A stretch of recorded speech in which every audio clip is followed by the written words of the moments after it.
Welcome to Oktoberfest 2021. I'd like to introduce Dorothy Hanton Coles. She is the author of The Hantons, The Randolphs, and Me, a book that she wrote about her family and their journey from Elloree to Philadelphia and their adventures in Philadelphia. She's written another book. It'll be coming out very soon, probably in November. Called Extraordinary Ordinary People. And it's a continuation of the story of her family. So welcome, Dorothy. Thanks for having me. In the biography that we have on the back of your book, you have just mentioned a little bit about your background. Where you were working for the Defense Department as an inventory control specialist, and what other things have you done? Because I know that was only during the Vietnam era. Yeah, well, I worked for the United States government for a little over 20 years, and my intent was not to work until I retired. I wanted to be in business for myself. So I accumulated the money to invest in real estate, which I found to be more to my liking than the stock market because I had more control over it. And that worked well for me. I was able to quit back in the 70s. And once I quit work and started with my real estate business, I went to Drexel while I was working, but afterward I enrolled in Temple University to take more courses to sort of round things out so that I could more effectively run my business. But I always had collections. I collected things for pleasure, but a lot of the things I collected were Black history, current Black history, not going back to what was, but things that were happening to Black Americans where they were making inroads, and my collection of comic books and especially my philatelic collection, I was able to document history well that way. And you donated that collection eventually to Temple University, is that correct? No, I donated, well, if you're a hardcore collector, my philatelic collection, I've been collecting since 1978. A hardcore collector, you have more than one of everything. It's the manner in which you collect. I ran off for you before. How you start and you're just a person, an unknown person. I was easily identifiable in that arena. And I started, you needed cash to buy. And because the dealers at various centers and outings that I went to, they started to recognize me. So they took my checks. And then you get to the point where after years and you've been working with them, when they buy a collection, they would call me. And then they say, do you want anything, blah, blah, blah. And I say, yes, I want this because I didn't just collect a Black history. It was all minorities, Hispanic, all the minorities. And so you end up with many of individual items. And when I was retired after Mom died, I didn't do anything for a while because I was a little under the weather after losing her. But Dr. Diane Turner, who is the curator for the Charles L. Blockson collection at Temple University here in the city, she went to an exhibition of Blacks in the Arts that was being held at this organization. and she contacted me because she wanted me. She wanted to know if I could, and she didn't know that I was probably at that time, if not the only one of the few people that could put together a collection that dates from 1940 through, at the time, 2015. It's because it's not just stamps. It's all the things that come out when that stamp come out, like programs, commemorative panels, souvenir pages, all sorts of things come out. And she happened to be here when I got a call from the funeral director for Mom. And she asked me for one of the obituaries. And I asked why. And that started the journey to completing those two books. Because I toured the facilities. That was the place for all the things that I had. From Mom, my grandma, I ended up with family history. Mom lived a long time, went to all the funerals. We just had a lot of information between the deeds, the obituaries, and all the other information. I felt that that was a better place than just keeping them at home. And then after I donated them to Temple, because people come from all over the world to study Black history there, in that particular library, I went on a search because I wanted to write something so that the people who came and looked at the collection would have a better understanding of all the material that was there. So let me clarify a little bit. You had actually a collectibles store at one point, and that's Yes, really where your collections started to amass, and where you earned your reputation in the collectible area. Is that correct? well, you could, yeah, that store was D.H. Coles Gallery of Fine Arts, Gifts and Collectibles. That's where I wanted to retire. You know, that's what I was working toward because I loved working with collectors. I had so many things already, but I was able to find three artists in the area of New Jersey and Pennsylvania that were very good, that I could work with in addition to buying things, through the business as a whole. Yeah, I love that store. I was supposed to be there forever until Mom got sick. And the store, I opened it in 1990. And I had it for about, Mom got sick at the end of the 90s. And I owned everything. So my thought was I was going to get a bigger building because I wanted to have a shop within a museum to display things that I knew. And I was right about that. After time, you start getting things with less quality and whatever. I wanted to have my museum.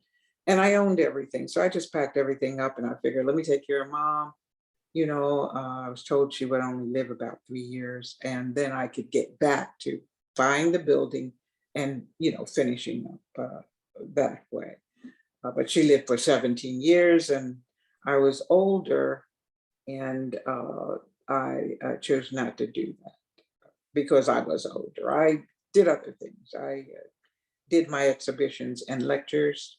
That way I was able to reach young children in school and older people through organizations and whatnot. And this is mostly through your contact at Temple. No, I had my own contacts. People contacted me because they really through the store. That's where I met most of the people. For your speaking. Right. One of the women, yes. And from the people, there were so many teachers that shopped at my store.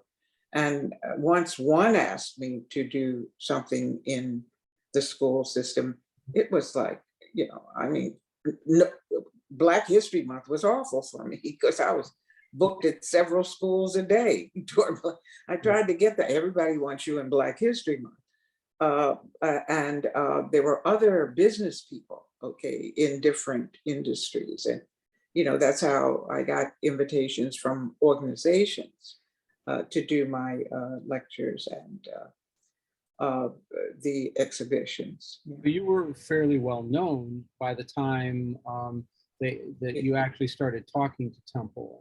And what Yeah. happened was that you took your collection of stamps, or you built a collection of stamps for Temple. No, I had that before. That she came to ask me. She went to one of the exhibitions I gave for an organization, Mhm. and she made an appointment, she and her assistant, to come in and speak with me to see if I could. She had no idea that they were here for several hours, just looking through some of the, get an idea of what I could do for them. They were very, very happy. So she purchased from me, because I was still in business at the time. She purchased from me that collection, which is the only one I know that's better is the one that I have. And I only have about 4 or 5 additional pieces than they did. I could still build another collection. That's how much stuff I have. And I have more, I guess that's my top collection. And the other things, like the comic books, as I said, there were things happening with the comic books, Black Captain America, Spider-Man, all these things, and Icon, all these things were happening. And I was using my philatelic collection, and I really bought them because I thought I could use them also in my exhibitions. It's just that I did so well with the other, they just ended up being stored for decades. Okay. Okay, so when you started to realize about your family history, Mhm. the curator at the library was at your mother's funeral, or one of the visitations, and so she got an obituary from you, and that sparked an Well, idea. she asked for an obituary. And that's when, I wanted to know why Dr. Turner did. And they were thinking about to get a history of the people that it was an idea that they had.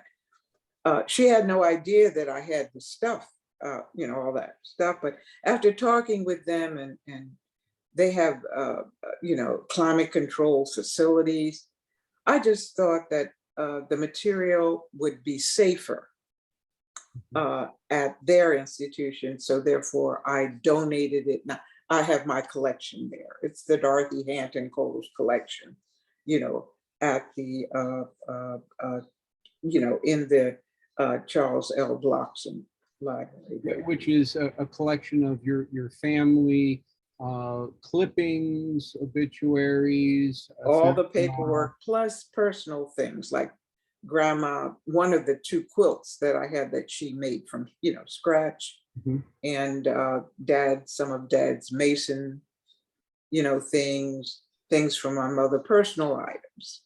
The only thing they don't have is my thing. After I die, they can have them, but no. It's really, really wonderful. My idea was that it would be there for those who came after us now. But I got a call from one of the children, one of the relatives, and she was at Temple, and she had an assignment in this field, and she came and interviewed me, uh, and the family was quite pleased that she could, after interviewing me, go to Temple and look up her. That's what it's all about, passing the information down to those who follow us. And that's what can be done now that the collection is at Temple, and I don't have to worry about it. But then I did want to, because people come from all over to go there, to study Black history, I needed to write something that would bring it all together for somebody who's, going through the material. And that's when I started my search to get additional information. And I started with Ancestry, but that wasn't any help. That was just a lot of names. And from there, the churches are a good source of information, in my opinion. And to make sure, I am old, and I wanted to make sure that my recollection about a lot of things was as I thought it was. So I spoke to a lot of family members, you know, to just make sure that what I was remembering was in fact what did happen. I tried for the historical societies here. They weren't much help. I went to had people, because I'm not good and don't particularly care that much for new technology. I had my son was one of those that helped me get a list, because I knew that the slave keepers, they kept good records. So I tried that, but I couldn't find Hanton at all. And Randolph is a pretty common name. And I finally went, I made a call to the Elloree historical museum that they have down here. And in speaking with the individual there, they had a couple of books. The small one, Elloree, was done in 1989. And there was only 2 pages in there that the author addressed, where he addressed the fact that they had not done much writing on Black individuals. But on those 2 pages, I found out that there were 28, the original 28 Black American families that helped build Elloree.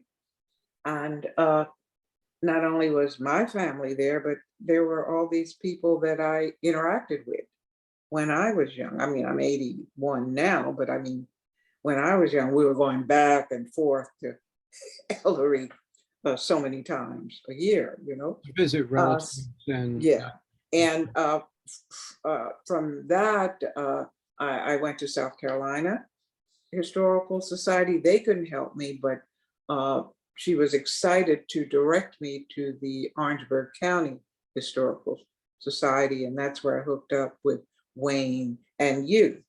And that's when things, between my individual knowledge of events and all of the information that I had on the obituaries, plus now being Wayne,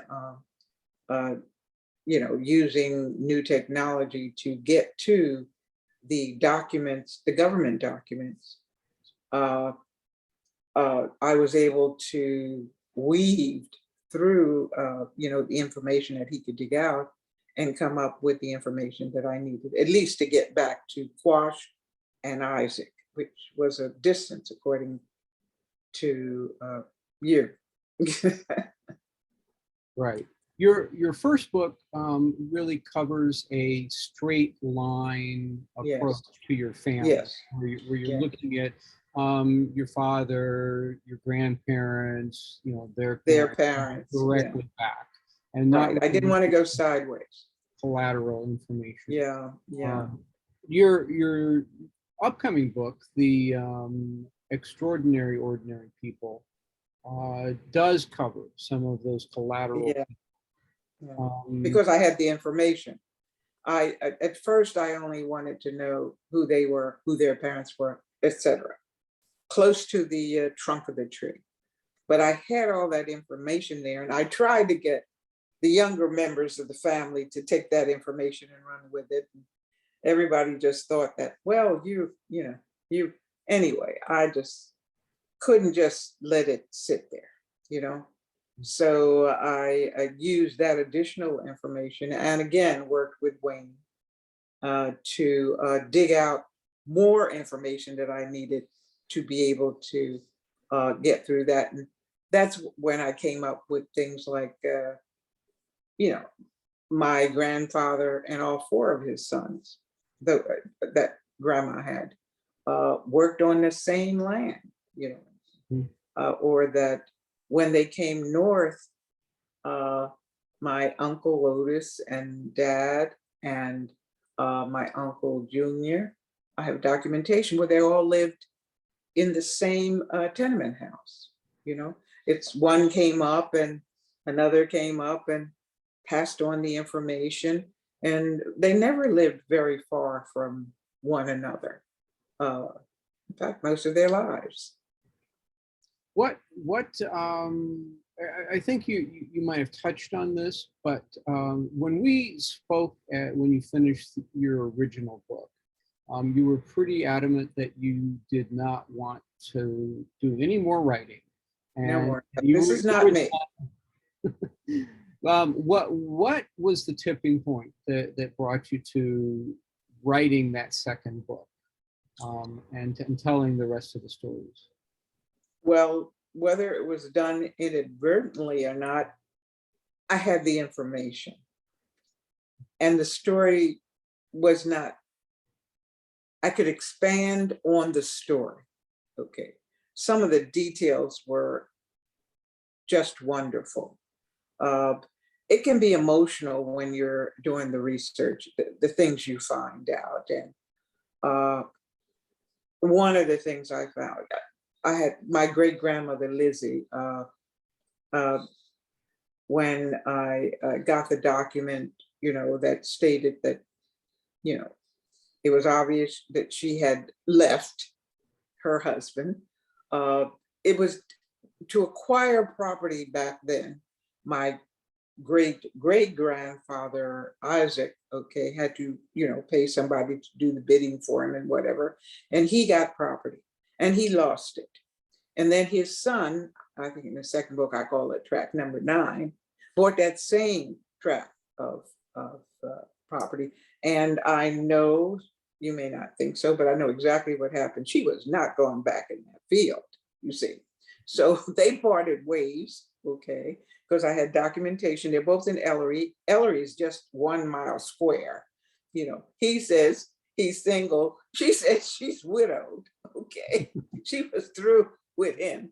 She took her 3 kids and she left, okay.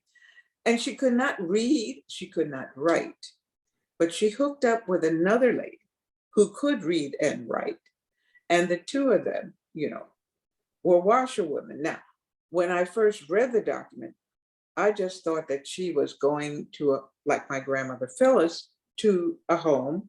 Big houses is what they called them back in those days. And, you know, washing clothes and taking care of that. But you sent me a book that described exactly, because she lived there. If she lived there on this one block, it was where businesses, where Black businesses were conducted, which meant she was in business. People bought their wash to her, white, Black, whoever, to do. She was in business. There she was, can't read and write, and she had set herself up in business. And my granddad, he was named Scooter. Okay, that was his nickname, which is one of the barriers you run into. Nicknames, okay. Sometimes they change their last name before Social Security. This is why this is not my field. I applaud people who are in the business of doing this research, because it's not like my philatelic collection. I know it's out there, you know, and I could make a connection and or have people searching because it's there. When you do this kind of research, you can be searching for most of your life for something that's not there, you know. So to me, that's, you know, that's why I said I wasn't going to do anymore. Okay. And I'm saying I'm not going to do any more now, because it's very, very hard, sometimes stressful. A lot of times, though, it's puts you on an emotional high when you find out what they did back then with so little and working under such awful conditions.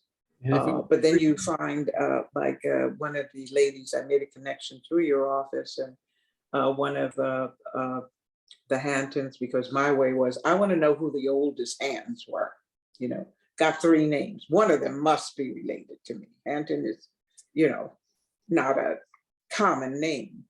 I thought it would be James, but because my dad's name was James, and they were always doing that, nicknames or the name of somebody that came before them, but it was Quash, and I was able to get to that because of relatives that were living in my research, going to them, collecting more obituaries, and boom, there it is. Dell is Durrell. His nickname was Dell, and on his certificate, it names his mom and dad. On some of the certificates, it would name the mother and father, who was their mother and father, and there it is. And from there, I was able to get to Quash, from there. So it's very difficult, but it has its high. And that in that newspaper article that was sent to me, well, it was 3 days. The article it was like a little adventure that my ancestors had, and the ancestors of all these people, the Haglers, all these people that I was familiar with when I was young. And in this short period of time after emancipation, but before the Jim Crow laws set in, they were like living regular lives. You know what I mean? They carried guns, for God's sake. Well, let's go get. It was like a little short story there. Someone committed a crime, but they didn't have the right person. Let's go get the sheriff. But South Carolina, as it was explained to me, was occupied by North Carolina at that time. And as I said, it was just a little window where we had that kind of freedom. And just reading that, and we were not, called derogatory names in the transcripts, in the official transcripts of the trial. And I just love that sort of thing. You have put together your books, and without you doing that, these stories would not be told. But the approach that you took to your books is a little bit unique in the genealogy world, in that you present the facts about people's lives, but concentrate mostly on the story behind those facts. It's as they say, it's the dash in between that counts, between the two dates, between the birth date and the death date, and that's where you've concentrated, and that's really admirable, and that's something that will now be left for future generations. Where exactly did you come up with the name for your second book, Extraordinary Ordinary People? Well, it's, we were just ordinary people, but I came up with it when we previewed the book at Temple. I was just talking to the audience, and I was trying to tell them how I felt about these people as I was discovering how they lived their lives. And in my presentation to them, and I started with, I left my cheat sheet at home, so I was just talking off the cuff. I said, I thought these were extraordinary, ordinary people.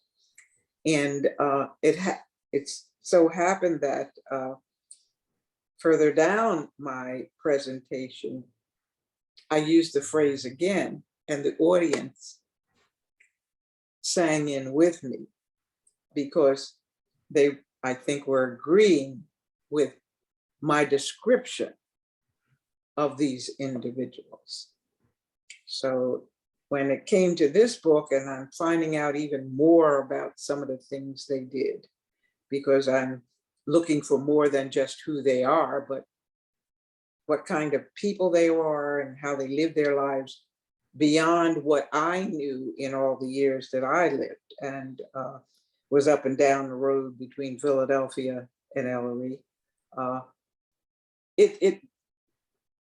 And besides, I think you and I had a discussion over a word or two, and I said, yeah, well, this is me, my family, and I have to do it this way. Okay. It was the only way I could have done it. Okay. I don't, I was given books to read, because when I took on this, people wanted to help me. They wanted to encourage me to do it and to help me. But I couldn't get through them because it was people, they were reading books and they were taking other people's research of things, and I just wanted to tell the story of my family. I didn't want to get into that concept that they were using. Right. This is your first book, The Yeah. Hantons, the Randolphs, and Me. That picture, all the four brothers, that picture survived in the family of each of the brothers. Okay, Everybody had a copy of it? Yes. That was a really, really happy day. My cousin, Mary, Uncle Thad's daughter, that was that was taken in a park, Fairmount Park here in Philadelphia. After the wedding, we went to take the pictures there. I still remember the photographer that was hired for the wedding, they all smoked cigars, trying to get, three of them gave up and just, threw their cigars away, but not Uncle Roy. If you look at that picture, he's still holding that cigar. He would not give up his cigar. I mean, there were so many good things that happened. I know the people in the picture are deceased now. My cousins, Melvin, I walked down the aisle with my cousin Melvin, which was her brother. Okay. Jen was in the wedding. My peers are all gone now, So that I was able to grace Mary's daughter. She, had the extended thing, all the pictures from the book, and I was able to select those, to share those with the people who were sharing the information from my family. And that was a very happy day for our entire family. And you got to see a lot of us. That's one of the things that came out of your writing the book that was good, was that as the book started to be passed around in your family, you discovered some new family that you weren't really aware of, and or had lost contact with.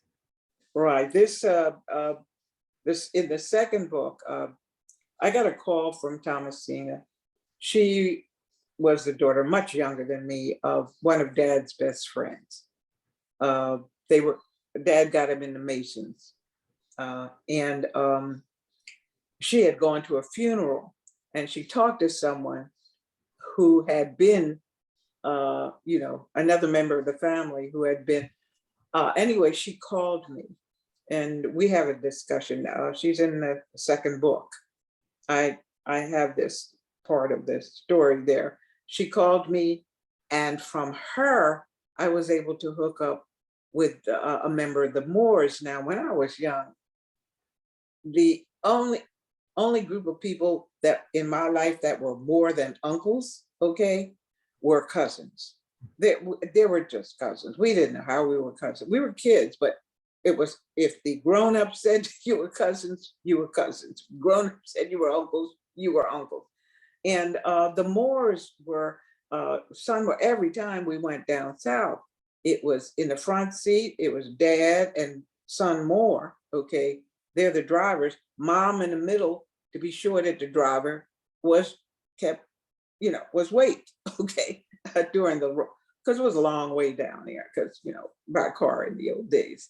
And so when I contacted Helen, that gave me into another whole segment of my family, because after research, the Moors are related to me on both sides of my family, the Hantons and the Randolphs. And I was able to do another tree in this book to show that they go through, marriage, no matter whether it's common law or whatever, because the individual, that Lizzie left, that's how I got related to the Moors on the Randolph side, Right. when she left him, he That's just the way it was back then. It took a while for me to get used to that. Okay, I wasn't too pleased when I heard about how things were. Wayne told me, well, it was that way for, white folk too. It wasn't just a black folk thing. Wayne said, white folk did that too. You would have men that had more than one lady in their lives, and the ladies were having 8, 10 kids, and it was the whole, she came with brothers and sisters, and because I was telling all the family members to look, if you got obituary while I'm alive and can put things in this collection, everybody was bringing me. So they came with this horde of obituaries, and we're having a discussion. And she said, she used the phrase Uncle Scooter. Okay. Well, my grandfather nickname was Scooter, and I was a little belligerent when I said to her, who? She said, Uncle Scooter. And because I didn't really read, I read the obituaries only to get the information that I needed to find the people I wanted to find. But when I looked at the obituary of my granddad and my grand aunt and my grand uncle, through that particular individual, Isaac Randolph II, or Junior, who married Lizzie, okay, and had granddad and the two of them. That's how he hooked up with the Moores on that side. It was through marriage to a female Hanton on the Hanton side that they're related to me, and I show that. Well, it will be shown in the second book through a tree that we show, and through documentation, because I like 2 pieces of paper to document things in the book. Every family needs to have their history told and recorded for future generations. You've done that in 2 books. Do you have any advice for other families, other people researching that maybe would like to write a book? You've started and completed 2, and that's actually a real accomplishment. A lot of people start and they just never. Right. There was no plan for these books. Okay, it's just that I was doing research, and you thought I was writing a book, and you offered to publish it. And at first, I was thinking, no way. But everybody was so that I said, oh, he offered, and they said, oh, you have to. So it became something I had to do, because, but I would say this, all right, I'm not going to lie. It's hard work. And it's going to take time. What is it for the 2 books? I started in 2015. So it took about 3 years for the first one and 2 years for the second one. It's to get what you need to do it right. It's going to take time and patience, and you need someone good. Like I am about as anti tech, and you learn that today, how anti new technology I am. I want to die without getting involved with it. I'll just read books and live my life quite comfortably without it. Television I need to fall asleep on, but the rest of it is I see a lot of bad things happening with social media and how people use it, and what's happening in the country now. So I'm not going to. But the thing is, if you take the time and you start doing the research and you've accumulated it, it does, it's worth it. Because I think I bring up the fact that one of our young people was able to, I don't know whether did I bring, even while I'm alive, someone has benefited from it. She got an A on her paper. Someone has benefited from that. And just think, decades, scores of years from now, you're going to have that information available for your ancestors, your descendants, and their descendants. You'll be gone, but that information will be there. And maybe somebody who comes after you can add to it. But just sitting on the information does not, it's what made me, what pushed me. I could not just sit on it. I had to, and especially when I found a safe place for it and someone willing to think that what I had done was worthwhile printing, you know. I encourage those of you who have the information or who are thinking about doing it. It's a worthwhile. What you get from it yourself is, you know, the sense of pride at what those who came before you were able to accomplish with so much less, you know. It'll encourage you to do a little bit more with what you have to work with now, and hoping that what we leave behind can encourage those who come after us, you know, to use what they have, you know, take what we have, add it to what they have, so that it will help them in the future. It does make you feel good about where you came from. And I think that the stories in your book are just incredibly inspiring to anybody who reads it. And, you know, some of them, you know, even have some good advice for life. So I thank you for writing the books, and I thank you for doing the interview today. Oh, thank you for picking up on this, you know what I mean, and making that offer, because none of this would have been done if you had, no, well, the information, I would have done my research and I would have just put the information there, not in book form. So it wouldn't have been shared the way it's being shared now. Thank you so much for that. And all the people Right, at and the all the work you Orangeburg County Historical Society, anybody that I talk to, churches, everybody. Thank you all for helping me complete that. All right. Well, I appreciate your being here today. And again, thank you. And I hope you have a great rest of your evening. Thank you.